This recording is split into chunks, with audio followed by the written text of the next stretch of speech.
sanad lagu hirto horjoog sada colaado nabadna horseedo waa lagu hanweeye loo hiloobanoo noqo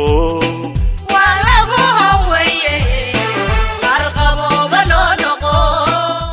bismillaahi raxmaani raxiim. assalaamu calaykum waraxmatullaahi tacaala wabarakaatuhu. kulanti wacan daawadayaal dhegaystayaal meel kastoo aad joogtaan oo surba aad inoola socotaan kusoo dhawaada barnaamij gaar ah oo ku saabsan dhacdooyinka sanadka aynu kasoo gudubnay 2013 ka dhacay dalkeena. daawadayaal iyo dhagaystayaal barnaamijkeenan waxaynu ku dulmari doonaa dhacdooyinkii ugu waaweynaa ee sanadkii 2013 ka dhacay dalkeena. maalintii ugu horeysay ee sanadkii tagay 2013 oo ahayd 1 January 2013 wafdi uu hogaaminayo madaxweynaha jamhuuriyadda federaalka Soomaaliya mudane Xasan Sheekh Maxamuud ayaa si heersare ah loogu soo dhaweeyay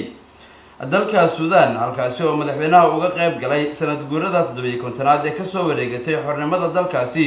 iyadoo madaxweyne Xasan Sheekh Maxamuudna uu garoonka diyaaradaha kusoo dhaweeyay madaxweynaha dalka Suudaan Umar Xasan al-Bashir. 2 January sanadkii 2013 madaxweynaha jamhuuriyadda federaalka ah ee Soomaaliya mudane Xasan Sheekh Maxamuud waxa uu magaalada Khartoum ee dalka Suudaan kula kulmay ardayda iyo waliba jaaliyada Soomaaliyeed ee dalkaasi ku dhaqan, isagoo u jeediyay khudbad uu kula dardaarmayay. inta kadib waxaan rabaa fursadan inaan u faa'iideysto inaan u mahad celiyo dalka Suudaan, dowladda, madaxweynaha, xukuumadda iyo shacbigaba dalka Suudaan ee runtii taageerada iyo garab istaagidda aan daanka lahayn oo aan laga daalin. marar badan niman odayaal oo luqadda dadka donorska ay ku hadlaan aad u yaqaan meesha waa uga jeedaay دولار فتيك حنيرة وحلاج محاولة على هذا ممكن العظيم وعن مرة دريمة دولار فتيك إنسان بسان كذا بسيكور دي نمبر كعدد الإيمان صدق صدقية إنكسية وتربية يا بني لهذا الجيل ما تنين تتأكد على هذا ده كان يوقعها ده كيقولي شهادة نعصب وعي برضو كده شهادة السمية أخبار أنا وحكسي وولبا لا دجال ما يصير ذلك الصومالي ده أنا فرصة الصيام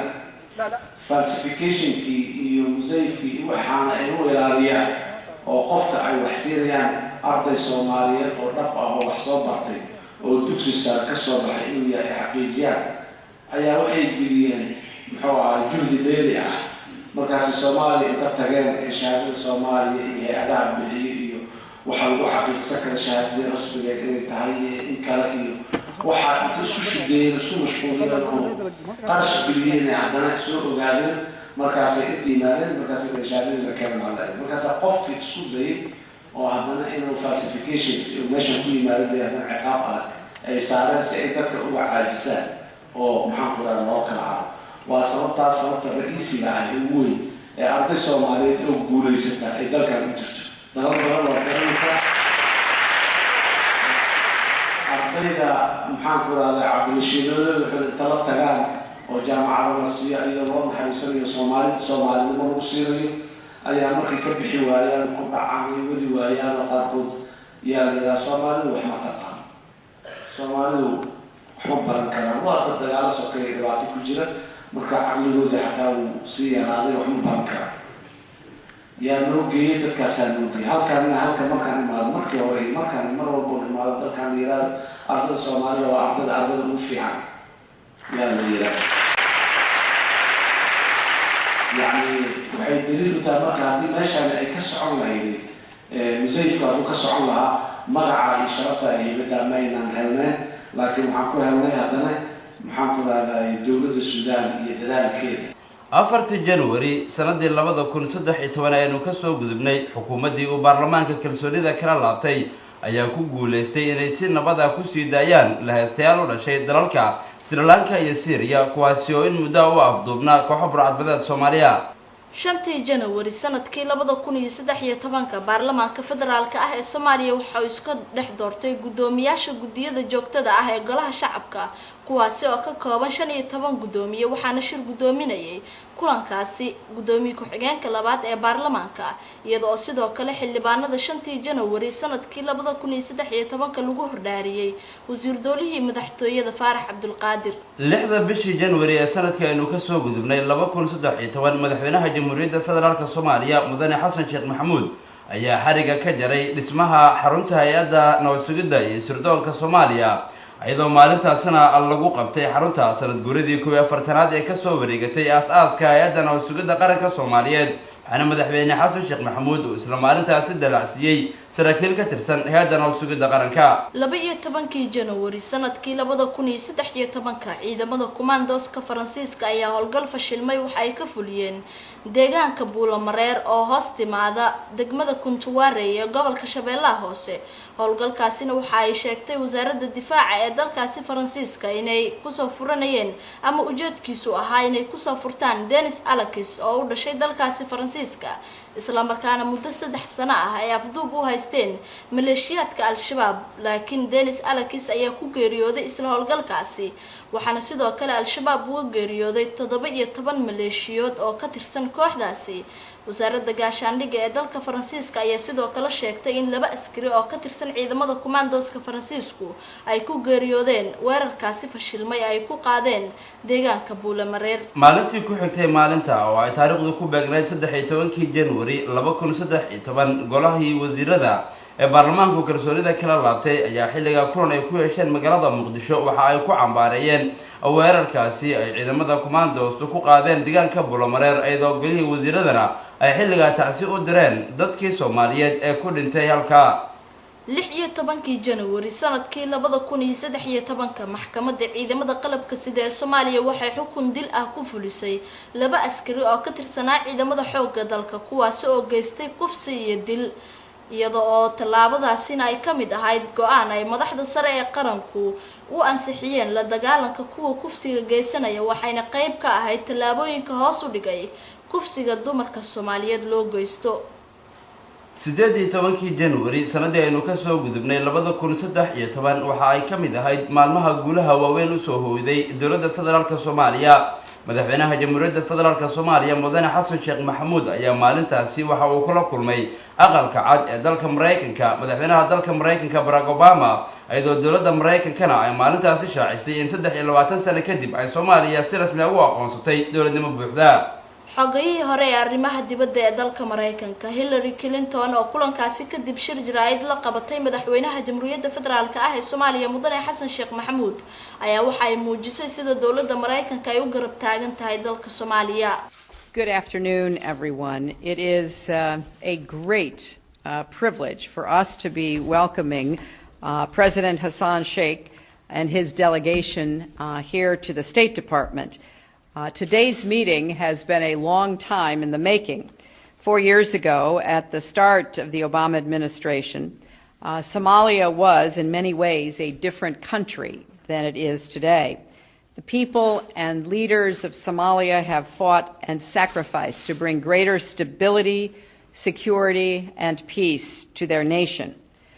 There is still a long way to go and many challenges to confront. But we have seen a new foundation for that better future being laid. And today we are taking an important step toward that future. I am delighted to announce that for the first time since 1991, the United States is recognizing the government of Somalia. Now, before I talk about what comes next for this partnership, it is worth taking a moment to remember how we got here and how far we have come together. When I entered the State Department in January 2009, Al-Shabaab controlled most of Mogadishu and South and Central Somalia. It looked at the time like it would even gain more territory. The people of Somalia had already endured many years of violence and isolation, and we wanted to change that. We wanted to work together, not only with the people of Somalia, but with governments across the region, the international community, and other like-minded friends. madaxweyne xasan sheekh maxamuud madaxweynaha jamhuuriyadda federaalka Soomaaliya oo isaguna dhankiisa ka hadlay saraakiilkaasi jiraa'id ayaa waxa uu muujiyay dareenkiisa ku aadan guushaasi u soo hooyatay dowladda federaalka Soomaaliya iyo kulankii uu la qaatay madaxweynaha dalka Mareykanka Barack Obama. Today we had a fruitful and frank discussions on many subjects that are of mutual interest to all of us and to the world at large. I'm encouraged by the enthusiasm, the energy, the willingness of interest shown to me and my country, and I'm hopeful that Somalia will reclaim its role in the international landscape and play a more active and useful member of the nations of the world. We are working for a Somalia that is at peace with itself and with its neighbors, where its citizens can go about their daily lives in safety, provided their families with a confidence and gratefulness. 6 February ee sanadkii 2013 wafdi uu hogaaminayay ra'iisul wasaarihii hore ee dalka mudane Cabdi Faarax Shirdoon Saacid ayaa waxa ay gaareen magaalada Beledweyne ee xarunta gobolka Hiiraan halkaas oo ay si diiran ugu soo dhaweeyeen qaybaha kala duwan ee bulshada. 14 bishii February sanadii aynu ka soo gudubnay ee 2013 gudoomiyaha baarlamaanka federaalka Soomaaliya mudane Maxamed Sheekh Cusmaan Jawaari ayaa dalka uga ambabaxay safarkiisii ugu horeeyay tan iyo intii loo doortay xilka afhayeenka baarlamaanka Soomaaliya waxaana uu ku tagay oo si arsara loogu soo dhaweeyay magaalada Addis Ababa ee caasimadda dalka Itoobiya ayadoo sidoo kalena uu gudoomiyaha baarlamaanka iyo wafdigiisii ay booqasho ku tageen magaalada Jigjiga ee caasimadda dowladdeegaanka Soomaalida Itoobiya ayadoo booqashadaasina ay ka dhigtay mas'uulkii ugu horeeyay ee muddo 3 sano ka badan taga magaalada Jigjiga oo ka socda dowladda Soomaaliyeed. munaasabad sagootin ahayd oo gudoomiyaha baarlamaanka iyo wafdigiisa loogu sameeyay magaalada Jigjiga ee caasimadda dowladdeegaanka Soomaalida Itoobiya ayuu mudane Maxamed Sheekh Cismaan Jawaari uga hadlay horumarka dhulkaasi ka jira isaga oo sidoo kalena ka mahad celiyay sida wanaagsan ee loo soo dhaweeyay. walaalayaal afar walxaadood baa la isku heliyaa ibn aadan intuu banaanka u soo baxay oo dhanba waxa la isugu heliyaa inaad isku diintihiin tan labaad waxa la isugu heliyaa inaad isku dhiigtihiin tan saddexaad waxa la isugu heliyaa inaad daristihiin tan afaraad la isugu heliyaa caalamka dhan isugu heliyaa waxa weeyaan inaad isku dantihiin marka waxaan aad iyo aad ugu faraxsanahay maanta ay caawa inay qalbigayga ku sugnaaday aan ku kalsoonaaday in aan leenahay dawlad oo aan isku diinnahay isku dannahay isku daris aanu nahay isku dhiigna aan nahay. 14 bishii February ee sanadkii aynu ka soo gudbinay 2013 magaalada Guraceel ee gobolka Galgaduud ayaa waxaa lagu aasay Allaha u naxariistay marxuum Maxamed Yuusuf Xeefo oo ahaa gudoomiyihii golaha fulinta culmawdiinka Ahlusunna wal Jamaaca iyadoo aaskiisana ay ka qayb galeen mas'uuliyiin ka tirsan dowladda Soomaaliya. wasiirkii hore ee wasaaradda arrimaha gudaha iyo amniga qaranka mudane Cabdikariim Xuseen Guuleed oo ka hadlay aaska marxuum Maxamed Yuusuf Xeefo ayaa goobta aaska uu ka dhacay magaca dowladda uga tacsiyeeyay culmawdiinka Ahlusunna wal Jamaaca iyo shacabka Soomaaliyeed geerida marxuumka ku timid. 15 bishii February sanadii 2013 aynu ka soo gudubnay wasiirkii arrimaha gudaha dowladda kacaanka Allaha u naxariistay Maxamed Cabdulle Bacadle ayaa ku geeriyooday magaalada Nairobi ee caasimadda dalka Kenya iyadoo dowladda federaalka Soomaaliya madaxdeedina ay tacsi u direen. isla 15 bishii February sanadkii 2013 dhagar qaba ka tirsan maleeshiyaadka argagixisada ah ee Al-Shabaab Al-Qaacida ayaa gudaha masjidka ku yaala magaalada Garowe ee xarunta gobolka Nugaal ku dhex dilay Allaha u naxariistay Sheekh Cabdulqaadir Nuur Faarax Gacme ayadoo oo dilkaasina ay si guud culimada Soomaaliyeed u wada cambaareeyeen. haddaba Allaha u naxariistay Sheekh Cabdulqaadir Nuur Faarax Gacme oo ay maleeshiyada kooxda Al-Shabaab ku dhex dileen masjid ku yaala magaalada Garowe ayaa ka hor inta aysan dilin waxa uu masaajidada ku yaala magaaladaasi ka jeedin jiray khudbado diini ah oo dadka Soomaaliyeed ugu sheegayay dhaqamada kooxda argagixisada ee Al-Shabaab inaysan raad ku lahayn diinta Islaamka. inta hadda iraado bal wax yar waxaan ku noqonayaa mawaaqifta nimanka la yidhaahdo shabaab inahaas aan sheegnay oo dhan ay ka taagan yihiin ama ay ka sameeyeen awalan waxaanu sheegnay jihaadka oo aan nidhi waxa weeye dad muslim ah oo dagaalama oo kafara la dagaalama oo u dagaalama liiclaa'i kelimatillaah soo ma garan waxay isu bixiyeen shabaab almujaahid jihaadkooda wuxuu ku wajahan yahay muslimiinta waa laayeen waa dhammeeyeen waad la socotaan waxba inaa hadda kan iyo kan idhaahdo waxa weeye wax weyn keeni mayso qaraxyada boqolaal muslimiina waa la socotaan way ku faraxsan yihiin oo ilaahay baa na makaniyey marmarka dambaysa waxaad la socotaan ikhtiyaalaadka boosaas intay dhimatay ma aqaan tira koob inaad samaysanaydaan kale ikhtiyaar ku dhimatay oo muslimiina soo ma garan oo inta badan ay ku dhimatay calaa catabaati almasaajid masaajidda ninka gelaya ama ka soo baxay soo ma garan gaalka intee ku dhimatay garowe intee ku dhimatay meel kasta intee ku dhimatay iyadana waad og tihiin oo uu ka mid ahaa yacni dadkii ugu dambeeyey ashkhaastii doctor axmed xaaji cabdiraxmaan raxmatullaahi calayh oo ka mid ahaa dhammaantiin aad taqiiniin soo ma garan jihaadkoodii kaasuu noqday markaan idhaahdo catabaadka masaajidda nin jamaacadii ku socda ama soo gutay oo musalli ah oo ka soo baxay nabiyullaahi maxamed wuxuu yidhi salawaatu ullaahi wasalaamu calayh man salla subxa fahuwa fii dimmati illaah saada subax axadkii tukada maganta ilaahay buu ku jiraa ya bna aadam falaa yatlubannaka allaahu min dimmatihi bishay war hoy ibni aadamow ilaahay yuu kuu dabagelin axad magantiisa ku jira iyo cahdigiisa wax ka mida yaan rabbi kuu raacan soo ma garan inaan wax fahmnaa loo baahan yahay weli waxaa laga yaabaa dadka qaarkii inay wax si ka yihiin ama ay leeyihin wax kani waa jihaad ka soo kac ilaa waxay ahay ninka ragga aya hadduu haatan nin raga yahay oo dagaal uu gelayo inuu awood u leeyahay oo makaan u leeyahay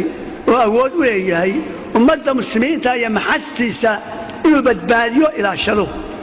soo ma garan oo naxariisteeda leeyahay laakiin sida farag inaad tahay xabaddu ha socoto kii firdhan lahaa kii carari lahaa kii dhiman lahaa maxasta dumarka carruurta waayeelka kuwa kale dhammaantood kii dariiqa bahal ku cuni lahaa iyo kii gaale isu dhiibi lahaa aan wax daraba laga lahayn haba yaraatee oo la kala jeclayn jihaad baan ku jiraa waxaan doonaan samaynaya arrintaasi caynkaasi noqotay waxaa ka dhashay qaxooti cusub oo tiro badan wixii hore dhan ka tiro badan oo maxaan ku idhaahdaa u galay gaaladii oo naf biday 22 February sanadkii 2013 madaxweynaha Jamhuuriyadda Federaalka ah ee Soomaaliya Mudane Xasan Sheekh Maxamuud ayaa warqadaha aqoonsiga safiirnimo xarunta madaxtooyada qaranka uga gudoomay safiirka dawladda Japan ee soo magacaawday Soomaaliya 24 bishii February sanadka aynu ka soo gudubnay 2013 magaalada Garowe ee caasimadda gobolka Nugaal waxaa ka dhacay banaanbixii ugu ballaarnaa oo ay bulshada ku dhaqan magaaladaasi mar qura isugu yimaadaan ayadoo banaanbaxaasina ay dadka reer Garowe uga soo horjeedeen ficilada kooxda argagixisada ee Al-Shabaab 26 February sanadkii 2013 madaxweynaha Jamhuuriyadda Federaalka ah ee Soomaaliya Mudane Xasan Sheekh Maxamuud ayaa magaalada Muqdisho 5 safiir oo dalal ka tirsan midowga Yurub u soo magacaawdeen Soomaaliya waxa uu ka gudoomay warqadahooda aqoonsiga safiirnimo waxaana safiiradaasi ay ka kala socdeen dalalka Jarmalka, Faransiiska, Belgiumka, Spain iyo Finland 27 bishii February sanadii 2013 dekada magaalada Muqdisho ayaa waxa laga dhoofiyay xilli habeena xoolihii ugu horeeyay ee dalka laga dhoofiyo tan intii ay burburtay dawladii dhexe isla 27 February sanadkii 2013 ciidamada xoogga dalka Soomaaliyeed iyo kuwa midowga Afrika ee AMISOM oo isgarabsanaya ayaa waxa ay si buuxda uga wareegeen gacan ku haynta degmada Buurhakaba ee gobolka Baay maleeshiyaadka argagixisada ah ee Al-Shabaab Al-Qaacida oo halkaas ku sugnaa iyadoo dadka reer Buurhakabana ay aad u soo dhaweeyeen in ciidamada qalabka sida ee Soomaaliya ay ka dulqaadaan maleeshiyaadka horarka ah ee Al-Shabaab Al-Qaacida labada bishii Maaj sanadii aynu ka soo gudubnay ee 2013 madaxweynaha Jamhuuriyadda Federaalka Soomaaliya Mudane Xasan Sheekh Maxamuud ayaa si rasmi ah u furay kalfadhigii labaad ee baarlamaanka Federaalka Soomaaliya waxaana madaxweyne Xasan Sheekh Maxamuud khudbad uu ka jeediyay furitaanka kalfadhigaasi aad ugu amaanay qaabka ay xildhibaanada baarlamaanku u guteen waajibaadkooda shaqo waxaa ilaahay baa mahad leh maanta inoo suurto geliyay inaan isugu nimaado furitaanka kalfadhiga labaad ee golaha baarlamaanka federaalka Soomaaliyeed oo ka soo noqday fasaxiisii ugu horeeyay taniya markii la aasaasay baarlamaanka aad iyo aad ayaa ilaahay anuga mahad celinaynaa arintaas iyo inaan bilownay dhaqankii suubanaa ee lagu yaqiinay baarlamaannimada ee standardka u ahaa caalamka Soomaaliduna ay la horay u lahaan jirtay waxaan rabaa ugu horeyntii inaan ku bilaabo hadalkayga tacsi aan u dirayo dadkii Soomaaliyeed ee mas'uuliyiinta ahaa ee laga geeriyooday muddadii koobneed ee baarlamaanku fasaxa ku jiray oo ay ka mid ahaayeen xildhibaano Soomaaliyeed oo sharaf badan culamaa u diin siyaasiyiin kale iyo shacabka Soomaaliyeed guud ahaan intaba waxaan leenahay samri iimaan Allah naga siiyo ayagana naxariista janno Allah gaarsiiyo inta kadib waxaan bogaadin iyo maxaan ku yiraahdaa hambalyo u soo dirayaa xubnaha baarlamaanka Jamhuuriyadda Federaalka ee Soomaaliya oo muddadii koobneed oo ay jireen runtii muujiyay mas'uuliyaddii loo igmaday iyo sida wanaagsan oo ay uga soo baxeen waxaan leeyahay waa hambalyo waa bilow cusub waa dhaqankii cusbaa ee Soomaaliya in ay bilowdo ama dib ugu noqoto la rabay oo aad soo gaarsiiseen maanta meel la taaban karo baarlamaanku kalfadhigiisii hore ee 46 kulan uu ku sameeyay wuxuu runtii rukumo adag u dhigay dawlad dhisidda Soomaaliya oo ay ugu horeyso baarlamaanka oo noqday baarlamaan standard ah oo baarlamaanada caalamka sida ay u jira sida ay u shaqeeyaan iyo aaliyaadkii ay ku shaqeyn lahaayeen meel dhigtay kalfadhigaas ugu horeeyo koobaad oo baarlamaanka muhiimadaas ayuu lahaa dib u eeg wax ka bedelka dastuurka doorashadii guddoonka baarlamaanka doorashadii madaxweynaha ansixintii xukuumadda meelmarintii miisaaniyadda la xisaabtanka xukuumadda dib u eegista heshiisyada xukuumaddu gashay samaynta xeer hoosaadyada baarlamaanka dhismaha guddi hoosaadyada baarlamaanka iyo samaynta istaraatiijiyada baarlamaanka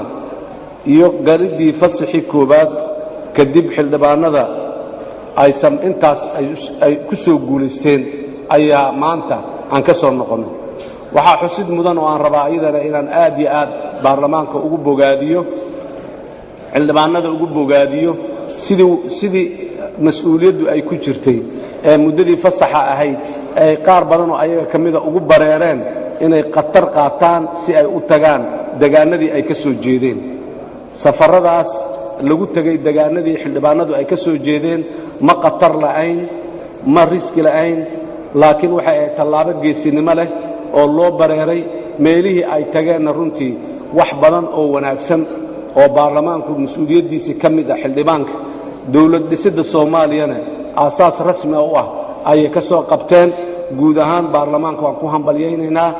afarta bishii Maaj ee sanadkii 2013 wafdi uu hogaaminayo ra'iisul wasaarihii hore ee dalka Mudane Cabdi Faarax Shirdoon Saacid ayaa waxa ay booqasho ku tageen magaalada Dhuusamareeb ee xarunta gobolka Galgaduud ayadoo socdaalkaasina ay guud ahaan ra'iisul wasaarihii hore iyo wafdigiisa oo uu ka mid ahaa gudoomiye ku-xigeenka koobaad ee baarlamaanka Mudane Jeylaani Nuur Iikar ku tageen magaalooyin badan oo ka tirsan gobolkaasi Galgaduud shantii bishii Maaj ee sanadii aynu ka soo gudubnay 2013 wafdi uu hogaaminayo madaxweynaha Jamhuuriyadda Federaalka Soomaaliya Mudane Xasan Sheekh Maxamuud ayaa safar shaqo waxa ay ku tageen dalka Qatar ayadoo madaxweyne Xasan Sheekh Maxamuud iyo wafdigiisa halkaasi si arsara loogu soo dhaweeyay waxaana uu kulan la qaatay boqorka dalka Qatar Sheekh Hamar bin Khalifa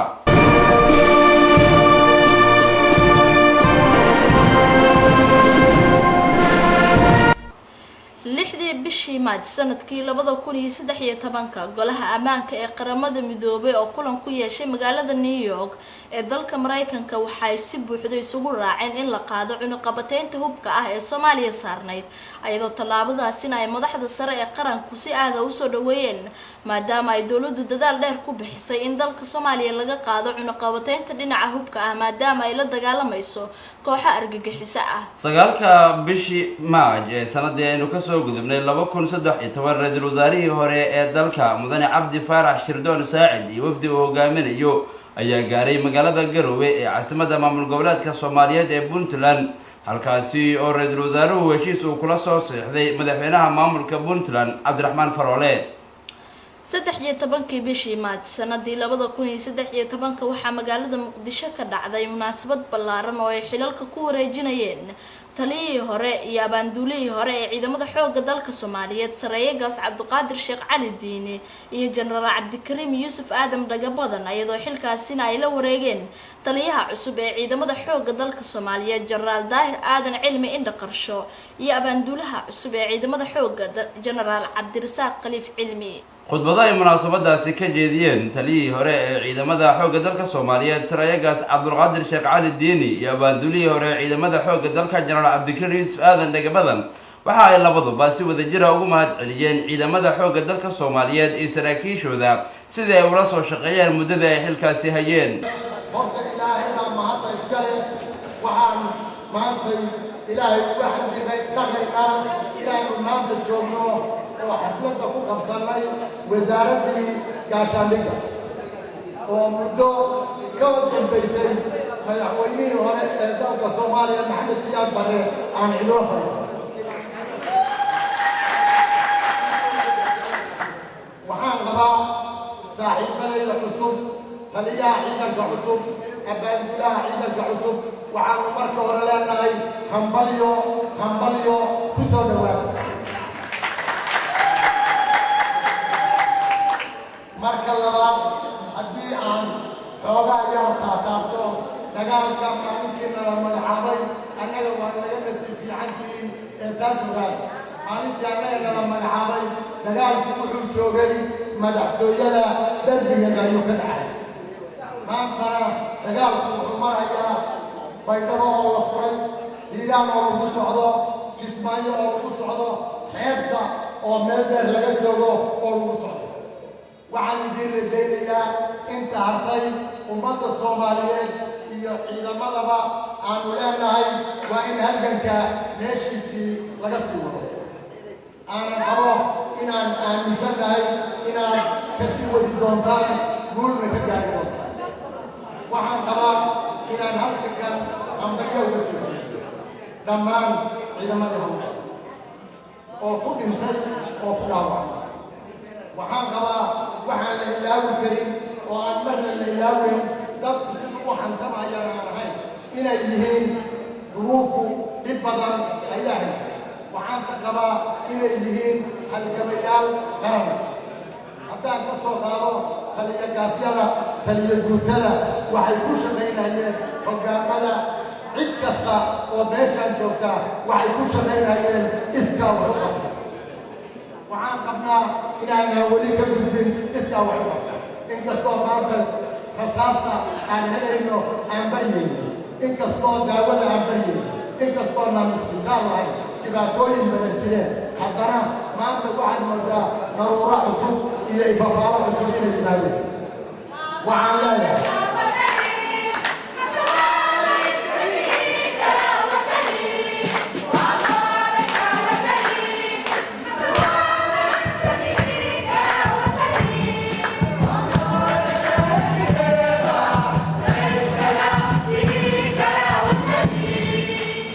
waxaan qabaa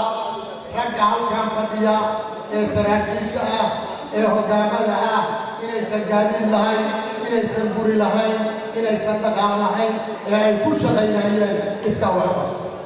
waxaana qabaa inay halgankan qayb libaax oo duruuf adaga ay ka qaateen. waxaan qabaa kuwa fanaaniinta inaysan xabuub helin. waxaan qabaa kuwa ciidamada sidii la rabay inaysan wax u helin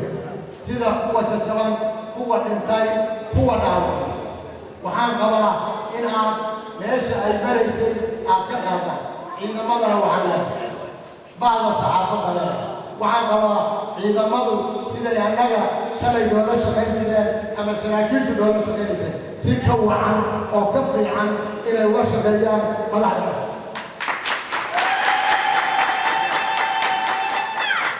waa xilli kala guur marka xilligu kala guuraayo waxaad moodaa in dadka qofba qof uu si u waxaysmaayo madaxdana waxaan leeyahay cusub oo aanan ugu shaqaynaya mar haddii dad meel yimaado markiiba wuxuu ku dhaqaaqaa isbeddel iyo hebel baa hebel wata iyo hebel baa hakaas wata ciidamada xoogga dalka Soomaaliyeed qabiil kuma dhisna qoysna kuma dhisna waxay ku dhisan yihiin shaqo ayaga shaqay ku dhisan yihiin waxaan qabaa dadka waxay ugu hor imaan doonaa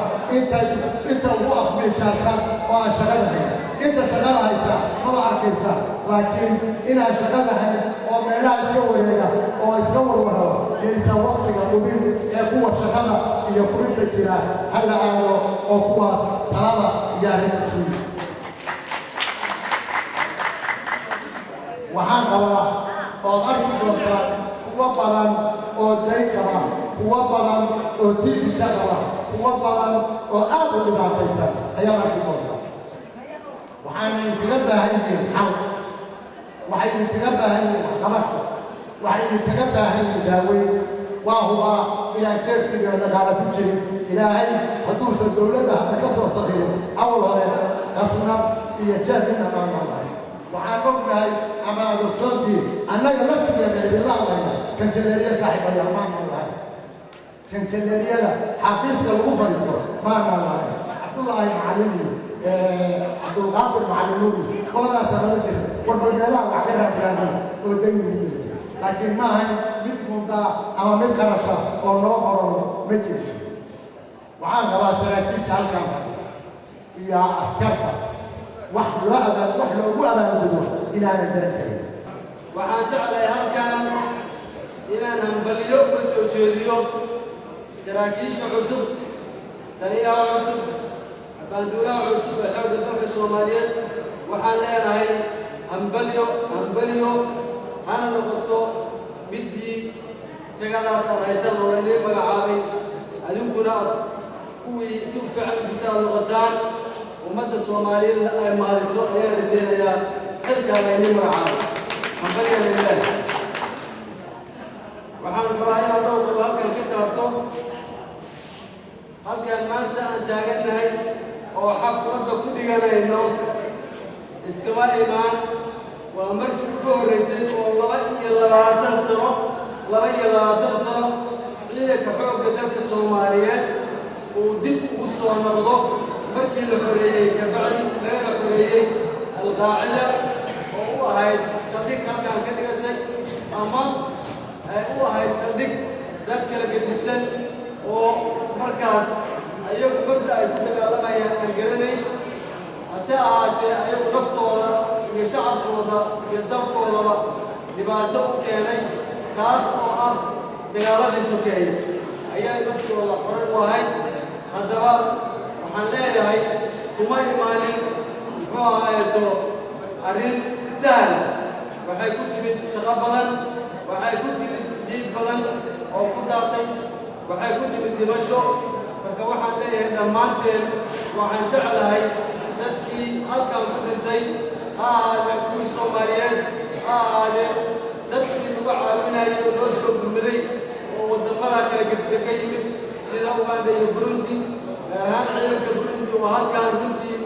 ka muujiyey waa cadaro ku saabsan xoreyntii xarunta xoogga dalka Soomaaliyeed 18 bishii Maaj sanadii 2013 taliyihii hore ee ciidamada nabad sugidda gobolka Banaadir Khaliif Axmed Ereg ayaa ka badbaaday shirqool dil ah oo ay soo maleegeen maleeshiyaadka kooxda Al-Shabaab iyadoo taliyaha gaariga uu watayna ay maleeshiyaadka Al-Shabaab gaari kale oo qaraxa ku dhufteen laakiin inkastoo weerarkaasi uu ka badbaaday Generaal Khaliif Ereg waxaa ku dhintay dad ku dhow 10 qof oo badankood ah shacab saarnaa gaari kuwa dadweynaha ah oo goobta marayay ku dhawaad 30 qofna waa ay ku dhaawacmeen weerarkaasi Al-Shabaab ku doonayeen inay ku qaarijiyaan taliyihii hore ee ciidamada nabad sugidda gobolka banaadir. jenaraal khaliif axmed ereg taliyihii hore ee ciidamada nabad sugidda gobolka banaadir oo maalintaasi la hadlay saxaafadda weerarkaasi kadib ayaa waxa uu tilmaamay in falkaasi fulinimo ee argixisada al-shabaab la eegteen isaga aanay saameyn ku yeelan doonin howlaha uu hayo shacbiga Soomaaliyeed. bismillaahi raxmaani raxiim. waxaan rabaa inaan idaacadaha ama meediyaha u bandhigo shil ay geysteen kooxaha alqaacido iyo al-shabaab kaas oo ah saakay subaxii annaga oo soconna soonaha tiyaatarka agaarkiisa ayay baabuurkayga baabuur ku qarxiyeen oo inay ku dhuftaan ay rabeen inkastoo sidii ay rabay ay u noqon weysay haddana waxaa meeshaas khasaaraha ka dhacay hal nin oo askari ah oo askarteeda ka mid ahaa ayaa ku dhintay oo u tacsiyeenayaa inna lilaahi wa innaa ilayhi raajicuun laba ninna way ku dhaawacantay wax kale oo dhibaato ah oo meeshaas ka dhacayna ma laha dhibkaani ma aha dhib maanta u hore waa dhib ay kooxaha nabaddiidku ama alqaacida ay maalin iyo habeen u geystaan dadka kaasatan dadka rayidka ah waad la socotaan shalay iyo daraad inta qof oo rayida oo ay dileen marka insha allahu haddii ilaahay yidhaahdo waa wax aan wax ka qaban doonno ayagana aan gacanta ku dhigi doonno una kana fadhiisan mayno shaqada aan wadnana u joojin mayno qarax ama la sameeyey ama dhibaato ay geysteen ilaa aan nadiif ka dhigno oo aan nabadgelyo ka dhigno magaalada muqdisho iyo nawaaxigeeda iyo gobollada dalkaba waa ka shaqaynaynaa shaqadaanna waa wadaynaa annaga markii ilaahay wax noogu talagal ma gaaraya ma aha inay cid wax la gaarsiin karto ma aha in qof wax la gaarsiin karo waxaana waa wax ilaahay qadartiisa ah wixii dhacana ilaahay baa loogu sabrayaa waana tallaabaan ka qaadaynaa cidda dhibaato wadda ee dhibaato dalka ay dadku u geysanaysa intaba dhibaataan ka qaadayna waana mahadsanti taliyo sida adigu wax ku gaari mayaa jirta maya aniga waxba ima gaarin waad u jeeddaan aniga xoogaal baanahay waxaana aad u jeeddaan waa muraayadihii baabuurka oo korkayga ku soo daartay garaafa ah wax dhibaato ah ama wax anigay gaaray ama wax lii geystay midna ma jiraan waa nabad qabaa waa fiicanahay waad u jeeddaan idinka horta inaad u jeeddaan marka waa mahadsantii dad shacaba ayana meesha ku dhinto caagsi saarnaa dadka shacabka kooxaha nabaddiid ama alqaacida waa waxa joogtada ay maalin walba u laayaan waayo waa dadka shacabka oo ay dhibaatada ku hayaan oo aan rabno inaan amnigooda sugno oo aan rabno inaan wax ka qabanno waayo marka arrintu saas waaye waana mahadsantihiin 19 bishii Maajo ee sanadkii tagay maleeshiyaadka kooxda argagixisada ah ee al-shabaab ayaa degmada Xudur ee gobolka Bakool ku bireeyay Allaha u naxariistay Sheekh Cabdiraxmaan Macalin Warsame oo kamid ahaa culimo u diinka ugu caansan gobolada Koonfur Galbeed ee dalka Soomaaliya 20 bishii Maajo ee sanadkii aynu ka soo gudubnay 2013 ka tirsan maleeshiyada kooxda al-shabaab iyo horjoogayaal ka tirsan kooxdaasi ayaa ku halaagsamay qarax ay ku diyaarinayeen gaari laga buuxiyay walxaha qarxa ayadoo qaraxaasina uu ka dhacay gudaha degmada Dinsoor ee gobolka Baay dhagartoodii ayuuna alle dib ugu celiyay 25 Maajo sanadkii 2013 agaasimihii hore ee hay'adda nabad sugidda iyo sirdoonka qaranka injineer Axmed Macalin Fiqi ayaa magaalada Muqdisho uga dhawaaqay inuu iska casilay xilka agaasimaha guud ee hay'addaasi isagoo ay wehliyeen saraakiil kale waxaana shir jaraa'id oo maalinkaasi ku qabtay xafiiska uu Muqdisho ku lahaa uu ku sheegay in wax badan ay hay'adda nabad sugidda iyo sirdoonka qaranka uga qabsoomeen arrimaha amniga gaar ahaan helidda xogaha sirta ah ee argagixisada ku saabsan balse aanu suurtagal ahayn inuu xilkaasi sii hayo muddadii koobnayd ee halkaan aan joogay runtii annagoo isku duuban hay-ad ahaan waxaan dalkan u qabannay wax hadda aan ay faan noqonayso ama dadka qaar ay u arkayaan in lagu faanayo laakiin xaqiiqo dhaba waxaa jirtay markaan halkaan nimid qofka madaxtooyada iyo aaggeeda yimaada inta la soo waca la dhihi jiray odayaal ha ahaadaan ama shacab caadi ahaadaan usoo dhuuntay civil society ku jira inta la soo waca ayaa la dhihi jiray waxaad tagtay maantay murtad yahow meeshaas waana ku dilaynaa maantay dadku si firiya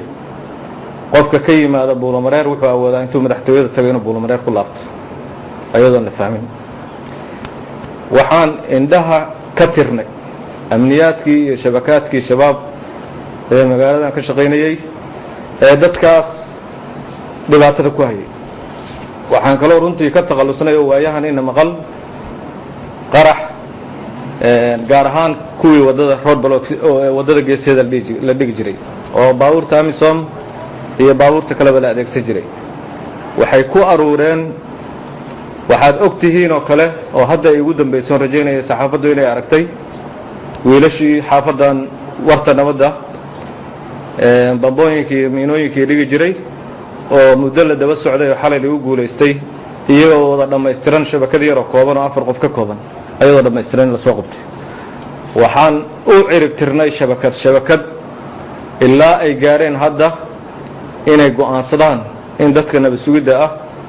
qofka halkii qofba hal qof oo isqarxinaya in lagu biimeeyo hal qof oo nabad sugidda halkaas ayaan maraynaa waana sharaf haddii aan ka xigsanayno annagu dhimashadii dad kale waana loo diyaarsan yahay waxayna u diyaarsan yihiin hay-adda iyo shaqaalaheeda iyo kulli inay hawshaas sii wadaan kumana xirnayn shaksigu waa tegayaa waa yimid wuuna tegayaa waxaan kula dardaarmayaa runtii meediyaha anigoo si gaaran ulana dardaarmi doona meediyaha anigoo u marsiinaya inta aani maqlayn ee gobollada joogta inay shaqadii ka sii labalaabaan sidii oo aan la dhihin markii ninkii odaga ahaa meesha ka tegey ayay ayagina relaxis ka noqdeen oo shaqadii iska fudaysteen inay cid walba oo meeshaan loo soo magacaabana la shaqeeyaan dowladda soomaaliyana waxaan u rajaynayaa runtii guul baan u rajaynayaa iyo hoggaanka hadda jira inuu guulaysto shacabka soomaaliyeedna waxaan ugu baaqayaa runtii inay taageeraan dowladda aniguna awood waxaan leeyahay waxaan ku bixin doonaa howlaha qaranka iyo inaan la shaqeeyo dowladda 26 bishii Maaj sanadii 2013 wasiir dowlihii wasaaradda horumarinta iyo adeega bulshada xukuumadda ra'iisul wasaare Saacid sidoo kalena ahaa xildhibaan ka tirsan baarlamaanka Allah ha u naxariistay Maxamuud Ismaaciil Barqadle ayaa ku geeriyooday magaalada Mombasa ee dalka Kenya 28 bishii Maaj sanadkii tagay ee 2013 maxkamadda ciidamada qalabka sida ee Soomaaliya ayaa xukun dil ah ku riday gacan ku dhiiglihii dilay Allah u naxariistay wariye Xasan Yuusuf Absuge iyadoo gacan ku dhiiglahaasina lagu magacaabi jiray Aadam Sheekh Cabdi Sheekh Xuseen kowdii bishii Abriil sanadii aynu ka soo gudbinay 2013 madaxweynaha Jamhuuriyadda Federaalka Soomaaliya Mudane Xasan Sheekh Maxamuud ayaa si rasmi ah magaalada Muqdisho uga furay shirweyne heer qaran ah oo ay dowladda federaalka Soomaaliya u qabatay dib u habeynta garsoorka dalka iyadoo shirkaasina ay ka qayb galeen erga gaaraysay 200 saddexdii bishii Abriil sanadkii tagay 2013 ra'iisul wasaarihii hore ee dalka Mudane Cabdi Faarax Shirdoon Saacid ayaa safarkiisii ugu horeeyay ee ugu ambabaxay dalka dibadiisa tan iyo intii xilkaasi loo magacaabay ku tagay dalka aynu walaalaha nahay ee Djibouti iyadoo halkaas uu kulamo kula soo qaatay madaxda dalkaasi Djibouti 5 bishii Abriil sanadii 2013 madaxweynaha Jamhuuriyadda Federaalka Soomaaliya Mudane Xasan Sheekh Maxamuud ayaa magaalada Muqdisho si rasmi ah ugu soo xiray shirweynihii heerka qaran ee dib u habeynta garsoorka dalka waxaana madaxweyne Xasan Sheekh Maxamuud khudbad uu ka jeediyay xiritaanka shirkaasi uu ku muujiyay muhiimadda ay dowladda federaalka Soomaaliya u leedahay dib u habeynta garsoorka 13 bishii Abriil ee sanadkii aynu ka soo gudubnay waxaa magaalada Ankara ee caasimadda dalka Turkiga lagu soo gabagabeeyay wada hadalladii u dhaxeeyay dowladda federaalka ah ee Soomaaliya iyo maamulka la magac baxay Somaliland ee maamulo gobolada waqooyi galbeed ee Soomaaliya iyadoo wada hadalladaasina uu goobjoog ka ahaa madaxweynaha Jamhuuriyadda Federaalka ah ee Soomaaliya Mudane Xasan Sheekh Maxamuud wasiirkii hore ee wasaaradda arrimaha gudaha iyo amniga qaranka Mudane Cabdikariin Xuseen Guuleed ayaa waxa uu faahfaahin ka bixiyay shirarkaasi ka dhacay dalka Turkiga ee dhexmaray dowladda federaalka Soomaaliya iyo mas'uuliyiinta maamulka Somaliland jawiga waxaan ka qabaa in shirkani uu guul iyo wax miro dhal oo ka soo baxo waxaan isleeyahay shirarka noocan oo kala maalin iyo labo iyo kulan iyo labo kulan guulaha shacabka ay naga filayaan runtii ugama soo bixi karaan marka saadaradeed waxaan isleeyahay dhamaanteen inaan ku tala galno in wada hadaladani ay qaadan karaan muddo iyo waqti dheer ama macquul inay qaadan karaan aad iyo aad u mahadsantiin 14 Abriil sanadkii 2013 ciidamada qalabka sida ee Soomaaliya gaar ahaan kuwa sida gaarka ah u tababaran ee gaashaan oo ka tirsan hay'adda nabad sugidda qaranka ayaa ku guuleystay in ay badbaadiyaan dad fara badan oo isugu jira shacab iyo waliba garsoorayaal kuwaasi oo ay iyagu ku go'doomay dhismaha xarunta maxkamadda gobolka Banaadir iyadoo ciidamaduna ay goobtaasi ku soo afjareen maleeshiyaad ka tirsan kooxda Al-Shabaab oo weerar ku qaaday dhismaha weyn ee maxkamadda dalka madaxweynaha jamhuuriyadda federaalka soomaaliya mudane xasan sheekh maxamuud oo ka hadlay falkaasi ayaa waxa uu ugu horeyn bogaadiyey geesinimada ay ciidamada kusoo furteen dadkii goobtaasi ku jiray. dhanka kalena waxa uu madaxweyne xasan sheekh maxamuud ku tilmaamay falkaasi mid muujinaya cadaawada ay kooxda argagixisada al-shabaab u qabaan guud ahaanba dadka Soomaaliyeed iyadoo madaxweynuhuna uu tilmaamay habeenkaasi in dagaalka kooxda shabaab ay dowladdu la galayso uu noqday mid leh waji cusub. dadka Soomaaliyeed in ay fahmaan cadawga haysta iyo nacaybka uu qabo iyo xumaanta uu qabo inta ay la eg tahay inay fahmaan ayaa aad iyo aad muhiim u ah oo casharkaasi ay meesha ka bartaan. nimankani waa cadow dadka Soomaaliyeed oo dagaalka nimankan lala galayaa in loo kala harin aan ka dhabayna orahdii ahayd colaadda shabaab iyo gumaadka shacbigeena ay ku hayaan waa nagu dheeraatay yaynaan u kala harin dagaalkooda. 17 bishii Abriil sanadkii 2013 wabiga Shabeelle ayaa wuxuu fatahaad ka geystay magaalada Beledweyne ee xarunta gobolka Hiiraan ayadoo fatahaadaasina xaafadaha magaalada Beledweyne dadka ku dhaqan guryahooda ay uga barakaceen kadib markii biyuhu ay xaafadahooda soo buux dhaafiyeen. 22 bishii Abriil sanadii aynu ka soo gudubnay ee 2013 Allaha u naxariistay wariye Maxamed Ibraahim Raage oo kamid ahaa wariyaasha warbaahinta qaranka ayaa kooxo dhagar qabiyaala oo ku weesnaa bastoolado waxa ay ku dileen xaafadiisa oo ku taalay degmada Dharkeelle ee gobolka Banaadir. 22 bishii Abriil wasiirkii wasaaradda warfaafinta boostada isgaarsiinta iyo gaadiidka ayaa ku guuleystay inuu dib u soo celiyo boostadii dalka muddo 22 sano ah kadib dadaal dheer oo in muddo ah arintani uu wasiirku u galay ayadoo arintan gabagabadeedu uu wasiirku ku guuleystay shirka midowga boostada caalamka oo ay ka qayb galeen wafuud ka kala socotay 192 dawladood ayadoo shirkaasina lagu qabtay magaalada Berlin ee dalka Switzerland. 25 bishii Abriil sanadii aynu ka soo gudubnay 2013 madaxweynaha jamhuuriyadda federaalka Soomaaliya mudane xasan sheekh maxamuud ayaa magaalada Muqdisho uga qayb galay munaasabad dib loogu howlgelinayay ama loogu furayay safaaradii dowladda Ingiriiska ay ku lahayd Soomaaliya muddo 23 sano kadib ayadoo talaabadaasi ay qayb ka ahayd guulihii ugu waaweynaa ee dowladda federaalka Soomaaliya dhanka diblomaasiyadda caalamka ka gaartay.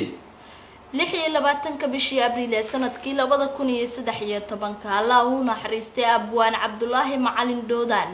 ayaa ku geeriyooday magaalada Herar ee dalka Itoobiya. 28 bishii Abriil sanadii aynu ka soo gudubnay 2013 madaxweynaha jamhuuriyadda federaalka Soomaaliya mudane xasan sheekh maxamuud iyo wafdi uu hogaaminayo ayaa gaaray magaalada Garowe ee caasimadda maamulka Puntland halkaas oo madaxweynaha iyo wafdigiisa si heersare loogu soo dhaweeyay. madaxweyne xasan sheekh maxamuud ayaa markii lagu soo dhaweeyay magaalada Garowe kadib waxa uu ka hadlay safarkiisa isagoo dadka reer Garowe iyo maamulka Puntland uga mahad celiyay soo dhaweynta diiran oo ay u sameeyeen madaxweynaha iyo wafdigiisa. majaalka ma furna ma federaalna noqonayna ma noqonayno su'aasha amaanta yani meel ay wax ka furan yihiin ma laakiin mas'alada dibta badan leh oo juhdiga badan u baahan oo dadaalka badan u baahan oo dad badan oo Soomaaliyeed oo aan geesinimo badan lahayn ay ka cabsadaan waxay tahay dalka sidee federaal looga dhigayaa wadada la maraya calaameynteeda maanta oo aan meeshaan joogno ilaa maalinta aan gaarayno haddii alla yiraahdo dalkii oo ay ka dhisan yihiin qaybihii federal unitieski. sidoo kalena madaxweynaha maamulka Puntland Cabdiraxmaan Faroole oo isaguna ka hadlay soo dhaweynta madaxweyne xasan sheekh maxamuud ayaa ku tilmaamay safarkii madaxweynaha jamhuuriyadda wafdigiisa ay ku tageen magaalada Garowe mid muujinaya sida dowladda federaalka Soomaaliya ay uga go'an tahay isku xirka maamulada iyo gobolada dalka oo aan weli dhamaystirnayn laakiin aan filayno inay dhamaystiranto markii ay dhismaan qaybihii kale oo la sugaayay oo wax weyn aan uga jeedno dowladda federaalka ah inay iyadu hogaamiso oo qayb ka noqoto qabashadooda oo juhdi iyo wax walba ku bixiso annaguna aan kala qayb qaadano intii tabartaya haddii ilaahay idmo. 7 bishii May sanadkii 2013 waxaa magaalada London ee dalka Ingiriiska lagu qabtay shir weyne looga hadlayo arrimaha dalka Soomaaliya ayadoo shirkaasina ay si wadajir ah u fureen madaxweynaha jamhuuriyadda federaalka ah ee Soomaaliya iyo ra'iisul wasaaraha dalkaasi David Cameron. madaxweyne xasan sheekh maxamuud oo khudbad ka jeediyey shirkaasi caalamiga ahaa ee arrimaha Soomaaliya quseeyay ee lagu qabtay London ee ka qayb galeen konton dowladood ayaa caalamka ka dalbaday inay si buuxda u taageeraan dowladda federaalka ee Soomaaliya. The people of Somalia are eternally grateful. Winning the war in Somalia has been proven. Winning the peace in Somalia will take patience and great skills. We are at a critical junction. 18 bishii May sanadaynu ka soo gudubnay 2013 madaxweynaha Jamhuuriyadda Federaalka Soomaaliya ayaa xariga ka jaray iskuul ay walaalaha Turkigu ka hirgeliyeen magaalada Muqdisho. 22 bishii May ee sanadkii tagay guddoonka baarlamaanka federaalka ah ee Soomaaliya ayaa waxay shaaciyeen inuu fashilmay mooshin ay xildhibaano ka tirsan baarlamaanku ka keeneen xukuumadii ra'iisul wasaare Saacid iyadoo gudoomiyaha baarlamaanka oo shirkaasi shir gudoominayay mudane Maxamed Sheekh Cismaan Jawaari ka sheegay kulan ay maalintaasi xildhibaanada baarlamaanku yeesheen in xildhibaanada mooshinka saxiixay qaarkood ay ka noqdeen. 25 bishii May sanadaynu ka soo gudubnay 2013 madaxweynayaasha dalalka urur goboleedka IGAD ayaa waxa ay isku raaceen in dowladda federaalka Soomaaliya ay qabato shirweyne heer qaran oo dib u heshiisiineed oo lagu heshiisinayo shacabka Jubbooyinka kadib shir ay madaxda IGAD ku yeesheen magaalada Addis Ababa ee caasimadda dalka Itoobiya. waxaana shirkaasi khudbad taariikhi ah ka jeediyay madaxweynaha Jamhuuriyadda Federaalka Soomaaliya mudane Xasan Sheekh Maxamuud. 31 bishii May sanadkii 2013 waxaa magaalada Yokohama ee dalka Japan lagu qabtay shir heer caalami ah oo ay soo qabanqaabisay dowladda dalkaasi Japan ayadoo shirkaasina looga hadlayay dib u dhiska iyo maalgashiga dalka Soomaaliya waxaana ka qayb galay oo Soomaaliya matalayay wafdi uu hogaaminayo madaxweynaha Jamhuuriyadda Federaalka ah mudane Xasan Sheekh Maxamuud. 3 Juun sanadaynu ka soo gudubnay 2013 ergeyga cusub ee qaramada midoobay ee u soo magacawday Soomaaliya Danjiro Nicholas Kay ayaa safarkiisii ugu horeeyay ku yimid magaalada Muqdisho iyadoo maalintaasina uu la kulmay gudoomiyaha baarlamaanka federaalka Soomaaliya mudane Maxamed Sheekh Cismaan Jawaari oo xilligaasi ahaa kusimaha madaxweynaha dalka.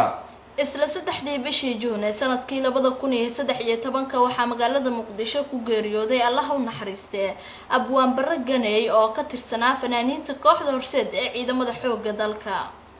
5 bishii Juun sanadii 2013 madaxweynayaasha Soomaaliya iyo Kenya ayaa heshiis ku kala siixday xarunta madaxtooyada Nagana magaalada Nyeri ee dalka Kenya iyadoo heshiiskaasina oo ka koobnaa 5 qodob ay ugu muhiimsanay dib u soo celinta qaxootiga Soomaalida ee xerooyinka qaxootiga Kenya ku nool. 8 Juun sanadkii 2013 waxaa magaalada Kismaayo ee xarunta gobolka Jubbada Hoose ka dhacay dagaalo u dhaxeeyay dhinacyo ku dagaalamayay maamulka magaaladaasi Kismaayo iyadoo dagaalkaasina ay ka qayb qaateen ciidamada Kenya oo qaybta ka ah howlgalka AMISOM waxaana dagaalkaasi ku dhintay dad gaaraya 50 qofood. 10 Juun sanadii 2013 magaalada Muqdisho waxaa lagu qabtay xaflad lagu sagootinayay madaxii xafiiskii siyaasadda qaramada midoobay ee Soomaaliya UN Boss Danjiro Agustin Mihiga waxaana munaasabadaasi sagootinta ahayd ka qayb galay madaxweynaha Jamhuuriyadda Federaalka Soomaaliya mudane Xasan Sheekh Maxamuud. 16 bishii Juun sanadkii 2013 gudoomiyaha baarlamaanka federaalka ah ee Soomaaliya mudane Maxamed Sheekh Cismaan Jawaari ayaa magaalada Muqdisho waxa uu si rasmi ah uga furay geedi socodka la tashiga dadweynaha ee dib u eegista dastuurka kumeel gaarka ah ee dalka ayadoo kulankaasina lagu casuumay dadweyne ka kala socday qaybaha bulshada. mudane Maxamed Sheekh Cismaan Jawaari gudoomiyaha baarlamaanka federaalka Soomaaliya ayaa kulankaasi khudbad uu ka jeediyay waxa uu shacbiga Soomaaliyeed ugu muujiyay lagama maarmaannimada in dadka Soomaaliyeed ay talo ku yeeshaan dastuurkooda sida maamulada ay tiraahdo hoolis qobsadi hanka dheer alaare waxa ay ninka hoostiisa halka aan ku joojiyo waxaan inoo furi doonaa haddii aan yiraahdo in idinkan aaraadina aan dhageysano maanta sida ugu habboon geedi socodka kani hadda oo ay soo bandhigtay Maryam ma aha mid dhammaad ah habraaca aan rabno inaan u samayno waxay tahay hor iyo horaan idinka in laydinkala tashto bil walba waxaan qabanaynaa intaad la idin soo bandhigo marka aad tirahdaan bishaan taas maahan kaas la sameeyo ilaa dadkishaan idinka laydinkala tashto la tashiga oo haddii la ku rooyahay la tashiga ururada bulshada ka bacdi waxaan la tashan doonaa xukuumadda madaxweyne ra'iisul wasaare wasiirada kulligooda u bandhigaynaa ayaga waxay ka qabaan aaraadooda fiirinayna markaan ayaga ka dhammaysano waxaan la tashi ula noqon doonaa haddana madaxda gobollada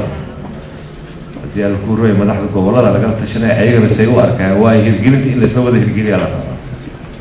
waxaa noqota dowlad goboleed hadda jirta iyo gobollada hadda jooga cid laga tagaayo male shiib iyo sheekh saa idiin sheegayba iyo shaab aan leeyahay waa lagala tashanayaa markii ay intaa soo dhammaato ay guddiga soo ururiyaan talooyinkaasi oo ay mideeyaan oo iswaafajiyaan ayaa ay horkeeni doonaan golaha baarlamaanka si uu u ansixiyo asna uga doodo ra'yigiisa ugu sii darsado markaasuu noqonayaa geedi socodkii rasmiga ahaa oo lagu fulinayay dib u eegista dastuurka federaalka Soomaaliya 19 bishii Juun sanadii 2013 ciidamada qalabka sida ee Soomaaliya ayaa fashiliyay weerar ay kooxaha argagixisada ah ee Al-Shabaab ku qaadeen xarunta hay'adda UNDP ee magaalada Muqdisho iyadoo weerarkaasina ay cambaareeyeen